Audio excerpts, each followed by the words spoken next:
Hello, Gary. Hello, Guy. So it's the end of the season. It's the last day of school. The boot room is empty. All the bags are packed. The beds have been stripped. Oh, we used to be able to bring our toys in on the last day of school. Oh. Actually, do you know it really is? Well, it would have been Mousetrap, right? I would have taken in Mousetrap. Did you have Mousetrap? I was thinking, I was gone to see Mousetrap, you mean? Which I still might do. No, that was my favourite game. Yeah, that was it. Mousetrap, Kaplunk. I still have an absolute memory of one of the games, and It's Ideal. They were all by Ideal, weren't they? They were all advertised on television. And what was the one where I just always remember? It's just the way the kid says it. He's asked, "What's your secret? What's your secret, champ? It's in the wrist snap." Oh wow, I can't remember which one that was, but it was one of those like Mousetrap or Kaplunk. Was it? Listen, you've got me started now. We've immediately gone down this road, haven't we? Because I need to talk about the toy that I love the most, which was, I've actually got it here. Oh my God. I had this as a kid, and my brother, for my 60th birthday, found it for me on the internet. And Johnny Astro! Johnny Astro.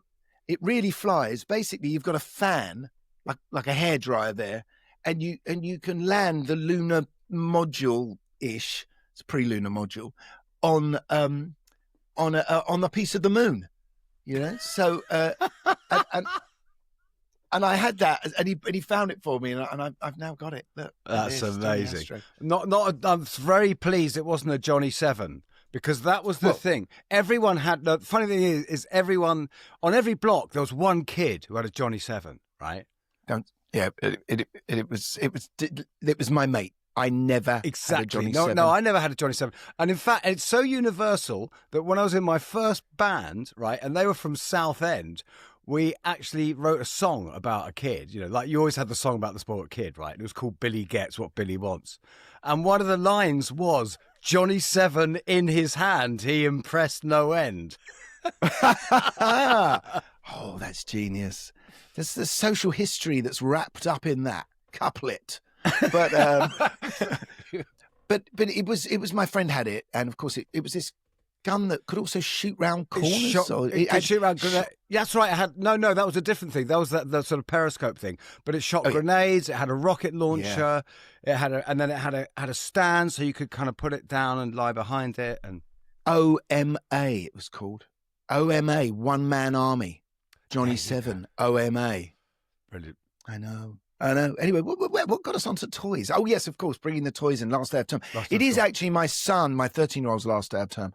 He's and I've got to go in after this and watch the school play. And they're doing Guys and Dolls, which is one of my favourite musicals. Oh, fantastic. Ever. I love that. Do you know my son's school used to do musicals, and they were amazing, had amazing production values. He always got the lead, honey. How much did that cost you? Okay. I once flew back from Buenos Aires just to make Thoroughly Modern Millie. Oh my God.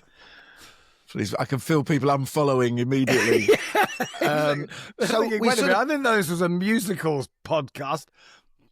We thought we'd come in just for a few minutes today because we have no guest, and we're just wrapping up the season and going through and seeing who we had on, right? I mean, because we had some. I've gone back. I'll have to look at my. Oh no, we've got some corkers. Brian Ferry was the sort of like, but he wasn't totally the highlight because we also had Graham Nash. But let's go to Brian Ferry turning up at Brian's studio, which you'd been to before. For me, it was amazing because all the memorabilia he has there, all the original artwork he has there, the old Roxy keyboards that he has there, and and then this lovely man that sits in it all, and he's not arch, he's not full of artifice, he's not how I may have imagined years ago Brian Ferry was. He was so welcoming, wasn't he? And he made us brioche finger sandwiches. He did, which we enjoyed. The idea that he made them is you're maybe going, but I know it's lovely. Well, listen, got to say, because this is my longest working relationship. I've worked with Brian for 40 years now, and it was that great Rockonteurs thing where no matter who it is, you find out something you didn't know. Had a lovely message from Phil Mantanera, didn't we? Going, wow, how did you get Brian to open up like that? Which is so nice. It's because we complimented his brioche finger sandwiches, obviously.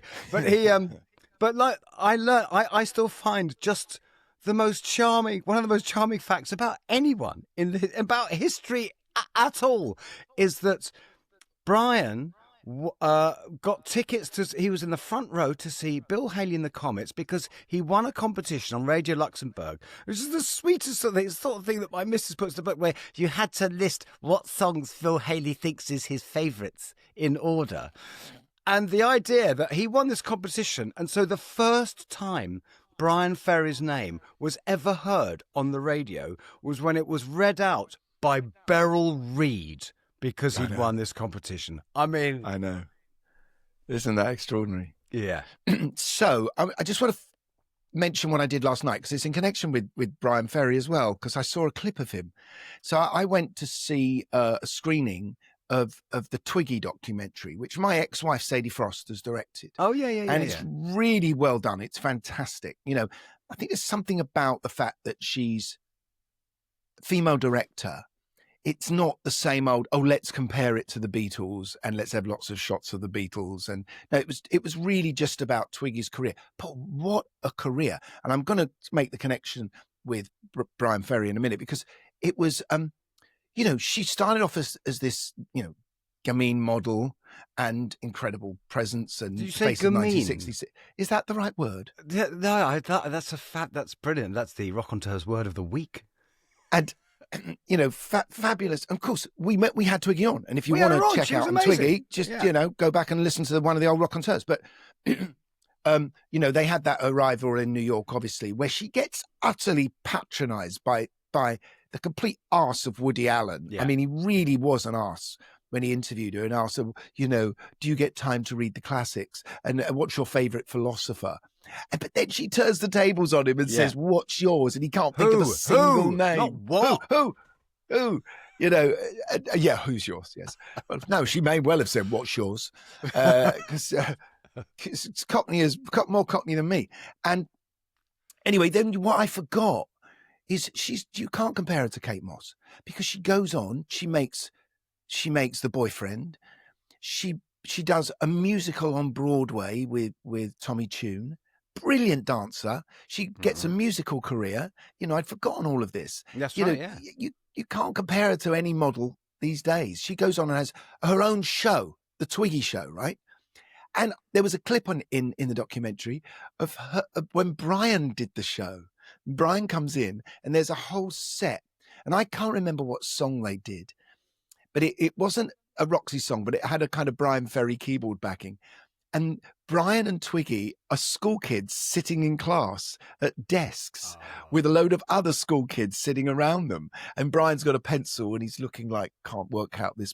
And he's got this Twiggy girl next to him who's in pigtails. And you've got to find it. It's on YouTube somewhere, amazing. I'm sure. Fantastic. But it's only the sort of thing only the 70s would have given us, you know. Yeah. Simpler times. I mean, anyone try dressing up like a school kid now for anything vaguely flirtatious. Yeah. Anyway, so Stephen Wilson came on at the beginning of the season in January, and that was great, by the way. And that's really good to know that actually Stephen is a great person, and I'm sure our listeners would agree. He's so good at being an interviewer, because we did this great thing where we interviewed him about his album, and then me and him interviewed you about your album. And if ever we need a dep, Stephen would be great, because I remember when I went to the Pompeii screening at the IMAX. And Stephen was being interviewed along with Nick Mason. And what was interesting was that actually the best questions to Nick came from Stephen. Yeah. He's got great chops year. as an interviewer. Yeah, he's been everywhere. He's been ubiquitous. We went to see him twice. You know, he's for me personally, he mixed the Atmos for my album and for some up and coming Spandau stuff that's coming out in September. He's done work on the box set for us. He's done the Pompeii, and you know, he's been on this amazing tour. Wasn't it a great show? Amazing. I said we went so good. We went twice. Yeah, so good. We went twice. You know, we had Andy Fairweather Low on. He was great. Yes. There's been big names, man. Steve Jones, Elvis Costello. You know, it's... No, that was the season before last. I've scrolled down too far, haven't I? You've gone off the end. Tommy Trinder. That's right. Harold Lloyd. He was amazing. Well, Look, when he jumped off that building. Then we had Billy Duffy. I mean, Billy Duffy face to face. Billy is, he comes... Not only does he come from the same... Is it Withershaw? I can't remember what that area of Manchester. Yeah. Withenshaw. Not only does he come from the same village as Johnny Marr, he comes out the same mould, because they are very similar characters and similar age. We've all grown up on the same music. He remembers it all. He remembered all the clubs. He remembered. I mean, it was just a phenomenal episode, I thought. But also, and I agree, and would also say the thing with Billy is actually and it's a perfect Rockonteurs episode in that it wasn't really about the cult. It was about the times and just the feeling and the vibe of everything of that generation. And I think for anyone, that's the great thing. You didn't even need to know what band he was in. It was like there was something for you, And I've got to say, he definitely had his eye. He definitely had his eye on getting into the intro. He's like, I've got the line. Oh yeah, he did. Yeah. And well done, Billy. You did. Bigging us up, but he was. You're right. It was like, let's start glam. Let's go punk. Let's go post punk. Now, how I'm going to begin a band, and we're going to go into the 80s, and it was all there. And he's such a nice guy. Mike Scott came on, and he was really wonderful as well, and really thoughtful, and probably very artistic. I thought, gently artistic, but at the same time with a good sense of humour. There's a fantastic thing. Sorry, Gary. Sorry to keep interrupting. No, go on. But hey, it's what I do. Is the fact that I had literally, I think it was like the night or 2 nights before he came on, when I was doing my research. Georgie and I had watched My Dinner with Andre. Have you ever seen it? No, I maybe, but go on. But which is the most brilliant. I recommend anyone. I mean, in theory, it's so pretentious, but it's so engaging. It's just 2 guys having dinner, and one of them is a quite well-off, incredibly intellectual theatre director type, and he just talks about this commune in Scotland, and you're thinking, is this real? Is any of this real? And I looked it up. Not only is it real, but Mike Scott lived there for a year and made an album there. Right. I can't remember what it's called. Yeah. Oh, that's right. He made an album on a commune. I remember that. We had Nick Kershaw doing obviously, talking Live Aid in the 80s, and that was great. But of course, Graham Nash, to get Graham on. Oh, yes. That was superb. What really amazes me... He doesn't pull punches, does he, Graham, as well? No, he doesn't. He doesn't. And obviously in the last few years, I remember having David Crosby on, and David... like episode 2 or 3, I can't remember, years back. Such a sweet episode, amazing episode, which you helped arrange. I always remember, of yours. When we walked through the rain to a deserted Warner Brothers, because it was during lockdown. It was, and he was worried that he was never going to go back and play live again. Right. But he said he wasn't on speaking terms with Graham. Yeah, and David passes, and I'm going to try and be on speaking terms with you in your final weeks. Season 400. Yeah, and but it was great to go back and be taken back to Laurel Canyon by Graham and to his relationship, really with the Hollies as well. I mean, coming out of this great 60s beat band, so you get all of that stuff. You get the Beatles tours and 1960s England and the grime, and then suddenly you cut to Laurel Canyon, Mama Cassie's Garden, and Joni Mitchell. I mean, you were getting 2 for the price of 1 in that episode, weren't you? Really? That's very true. Yes. And then what was a great one, talking about running gamuts, whatever a gamut actually is. P.P. Arnold. Yeah, P.P. Arnold. I mean, from literally talking about in the room, like the whole Stones, Tina Turner to the Stones, everyone, all the way through to Ocean Colour Scene. Including stuff with me on the way. Of course, wasn't P.P. Arnold where the Beatles? She was around when the Beatles went to America. Was that? Am I imagining that? No, that's sorry. That was not P.P. Arnold. That was someone else. But so much to remember, isn't there? Lee Sklar, no, he was lovely. Sorry, Lee Sklar. Lee Yeah, Sklar, Lee my Sklar old was great. mucker, and I mean, one of the very, greatest very funny sidemen. man. But is he a sideman? Is he a sideman? He's not. He kind really, of is, but he's sort of not really. But no, because he's too much of a character. I remember he had one very, very funny thing when we were finding out that his name is actually Ukrainian, and it's Ukrainian for glassblower. So it's like Smith, the equivalent of Smith. Yeah. So it was glassblower, and he had this fantastic story of being on tour with Judith Evans. It had some BBC regional DJ who just had no idea what to ask her, and she'd found out this fact, and she said, "So have you ever blown glass?" And he said, "Only Philip." Very good. But, he also, joining out the dots between our episodes, he was very much around on that West Coast scene that Graham Nash joins, where in the early 70s, when he's working with, James Taylor and Jackson Browne and all of those, that incredible, sort of group of session players that were being made famous because their names were suddenly being credited on the record. And I think a lot of that, Gary, is because I'd say because you have a landscape where you used to have singers, right?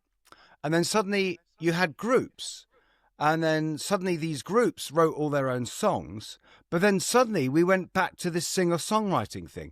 So you suddenly had singers again, only they're in this post-band landscape.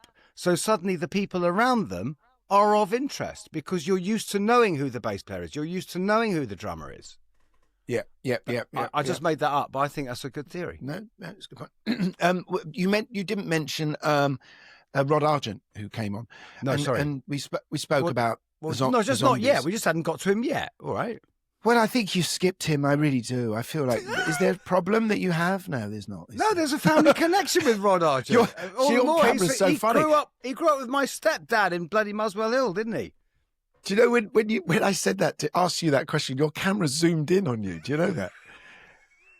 It's like, is it a special documentary app you've got there? It's a special accusatory, like the old face-to-face Rick Freeman interviews. Kind of. Jacques.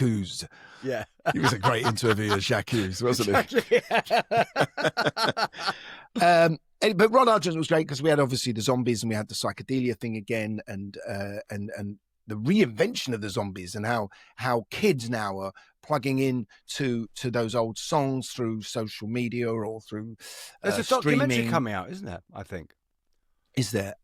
And then of course his band Argent, and Hold Your Head Up and those, which are the singles that we bought. Right? Yeah, absolutely. Yeah, like I said, with Argent. But he was great because he's obviously recently had quite a nasty stroke, and you could see him pushing through on the interview. And can I say that it's a joy talking to people of a certain age on our show because, you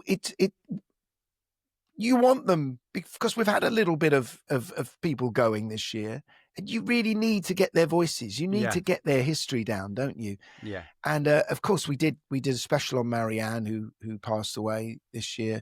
And of course, more recently, we've had to do a special on Mick Ralphs and which included Brian Wilson and Sly Stone. So more power to the oldies. We need to get them on and hear their story. Yeah, come talk to us, everyone.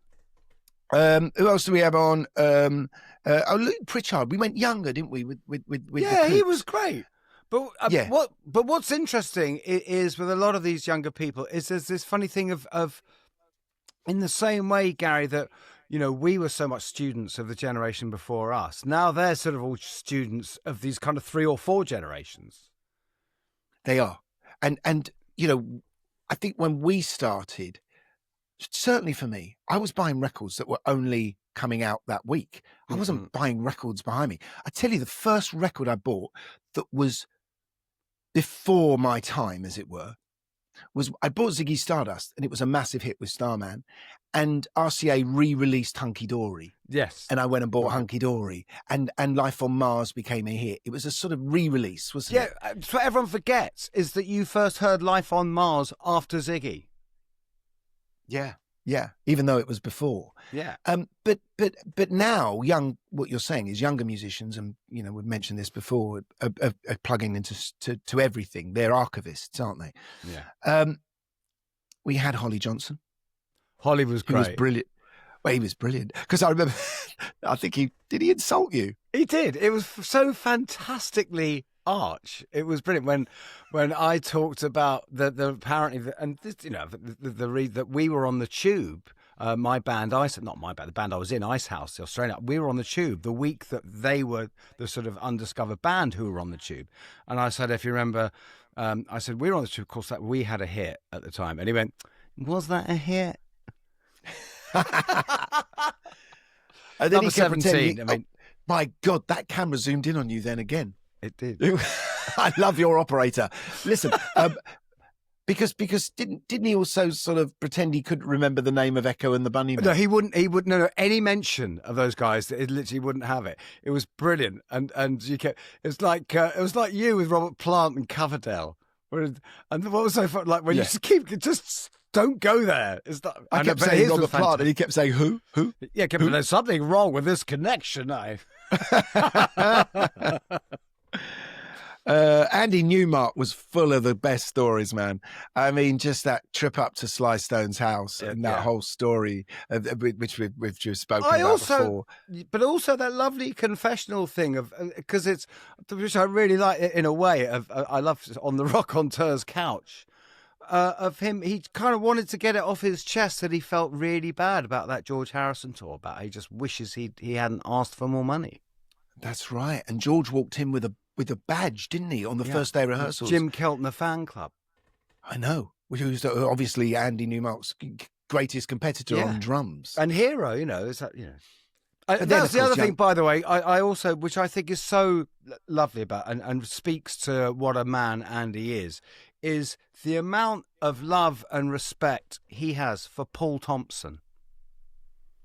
You know, It's so beautiful that how Roxy Music is that's Paul's band. But also his admission of playing the young Americans and the famous Tom Tom role, which goes into the second half or the end. He said, I played it out of time. And Visconti called me and said, I'm having terrible trouble trying to get your toms in time, and I've had to edit them. And, you know, instead of saying, I know, it was one of the coolest drum fills ever, you know. No, he's fantastic. You know, I've always, he's brilliant, Andy. He speaks the truth. Always. We had the lead singer of the Counting Crows, Adam Duritz, who, you know, I loved that band. I told you they were really important to me. But also, he's got one of that.